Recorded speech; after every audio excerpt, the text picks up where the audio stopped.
Maduro llamó títere diabólico a Guaidó y lo acusó de planear un magnicidio. El ministro de Información de Venezuela informó que al país ingresaron paramilitares centroamericanos para desencadenar operaciones terroristas siguiendo órdenes de EEU y de la derecha nacional.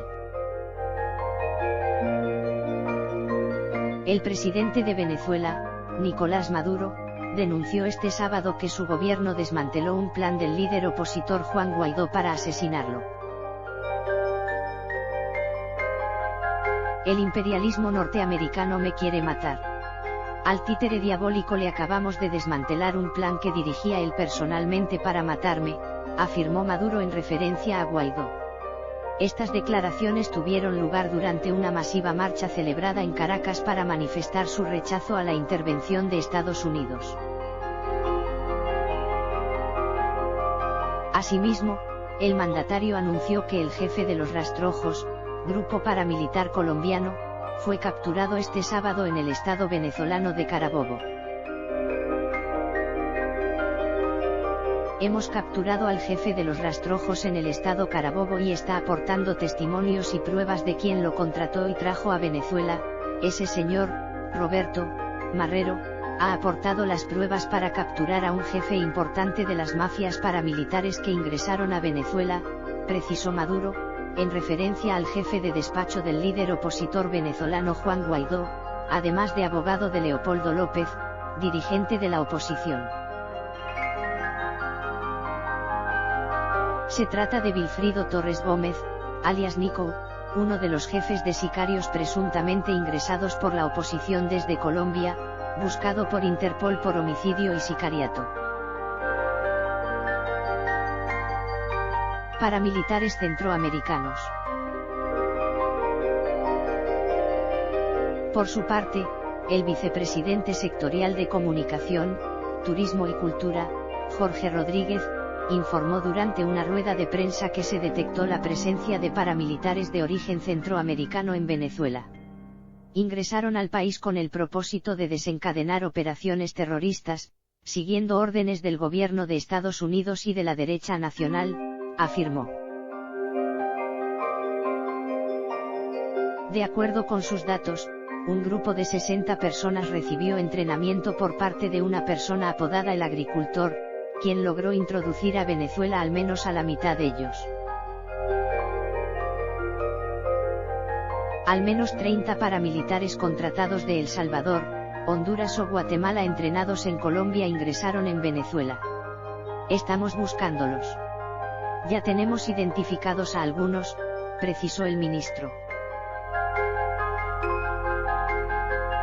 Estos paramilitares, según el funcionario, han estado planificando el asesinato selectivo de líderes sociales y políticos, nuevos actos de sabotaje contra el metro y el teleférico de Caracas, huelgas generales en el sector laboral, asalto al Palacio de Miraflores y acciones terroristas de falsa bandera. En las informaciones recibidas se señalaba la preparación de 8 a 10 equipos de paramilitares, sicarios y asesinos que se conformarían en grupos de 8 personas, agregó Rodríguez. Además, destacó que el gobierno posee información de inteligencia que vincula a este grupo con integrantes de la derecha, entre ellos Juan Guaidó y Roberto Marrero.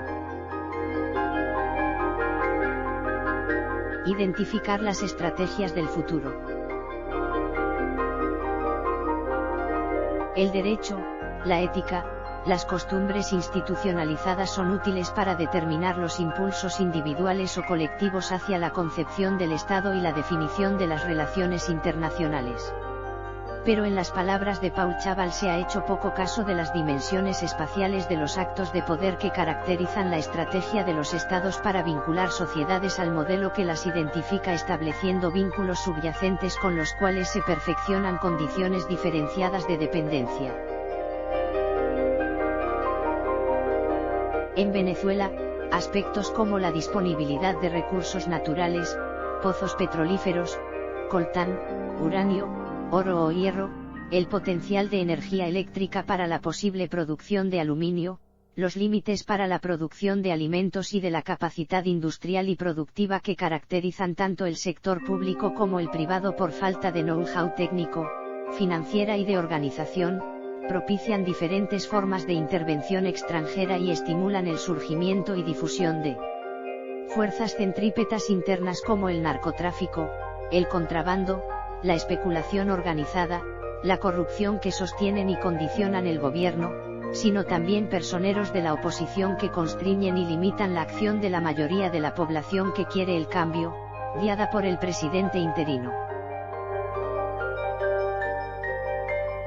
Las Fuerzas Armadas contribuyen a las tareas requeridas por el Ejecutivo y se unen con la moral nacional definida por la determinación con la cual menos de 10% de la población estriba la política nacional e internacional del gobierno social comunista bolivariano responsable de la crisis estructural del país, condición básica para sus objetivos políticos y permanencia en el ejercicio del poder que, propio por tener carácter provisional, ha abierto un abanico de posibilidades para ampliarlas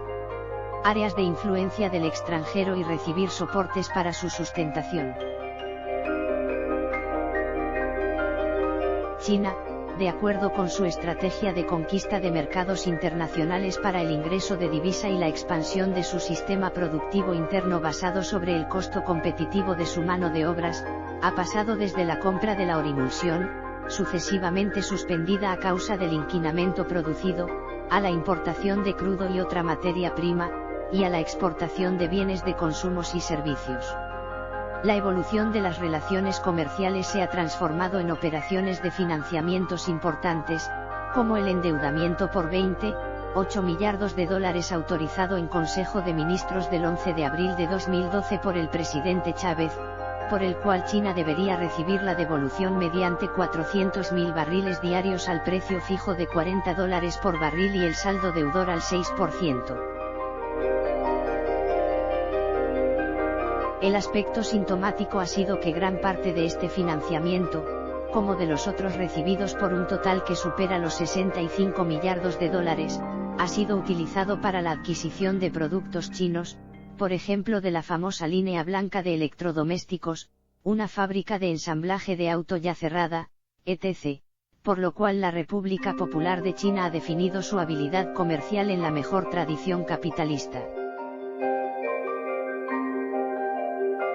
El incumplimiento de las obligaciones de Venezuela, determinado sobre todo por la destrucción del sistema productivo de PDVSA por falta de mantenimiento e inversiones, ha inducido la cesión a China, sin alguna reforma de la ley de hidrocarburos, de 49% de las acciones de la empresa matriz del Estado venezolano, así como de otro 49% de la empresa productora de acero.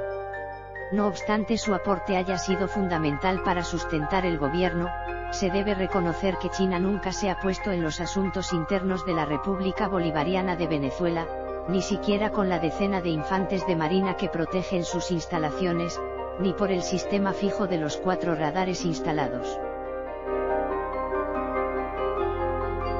Al contrario, Rusia, tradicional suministradora de armamentos, desde los famosos 100.000 Kalashnikov a los helicópteros y aéreos tradicionales, ampliamente superados por la más moderna tecnología, y a la base de misiles en la península de Paraguaná, para los cuales el gobierno bolivariano debería entre los 5,5 y 6,5 millardos de dólares, ahora con cientos de militares, técnicos especializados, instala a 200 kilómetros de Caracas, en El Sombrero, un escudo antiaéreo de misil tierra-aire, un centro de entrenamiento con simulador para pilotos de helicópteros y la construcción de un centro de mantenimiento misilístico. Todo eso hace parte de la que se podría definir normalidad de relaciones bilaterales entre naciones, si no hubiese sido acompañado por las conocidas declaraciones de apoyo de Rusia al gobierno bolivariano tanto en la contraposición interna existente como en tomar asunto directo en la conocida controversia internacional, hasta enviar una carta no propiamente amigable a un diputado colombiano cuya reacción ha inducido una sustancial retractación, asumiendo que había sido mal interpretada. El asunto ha asumido el valor de injerencia interna manifiesta de Rusia y es de una gravedad tal por lo cual los ministros de Exteriores de Estados Unidos, Alemania, Francia, Reino Unido, Italia, Japón y Canadá, reunidos en el G7, han resaltado la progresión negativa de la crisis venezolana por el despliegue de fuerzas militares rusas, que corre el riesgo de agravar una situación crítica, mientras que se degradan las infraestructuras del país y aumentan las numerosas alertas creíbles de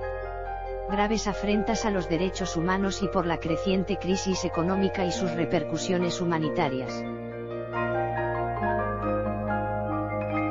Ni el comportamiento de Rusia se puede definir como identidad y solidaridad del sistema ideológico social comunista, imprescindible en la práctica de recuperación y expansión de la política exterior soviética detenida por la Guerra Fría y la caída del Muro de Berlín de 1989. Pues, por sus finalidades de poder, Putin, como afirma Le Monde de París del 1 grado de abril, otorga ayuda financiera a Jean-Marie Le Pen, de la agrupación nacional de extrema derecha de Francia, a Matteo Salvini, secretario de la Liga Nord y vicepresidente del Consejo de Ministros de Italia, para las elecciones del Parlamento de Europa que se realizarán en el próximo mes de mayo, a Heinz Christian Strache, del Partido de la Libertad de Austria, al Partido de Alternativas para Alemania, etc., en el intento de infiltrar y desestabilizar las democracias de la Unión Europea y de determinar nuevas áreas de intervención para recuperar parte de la influencia perdida.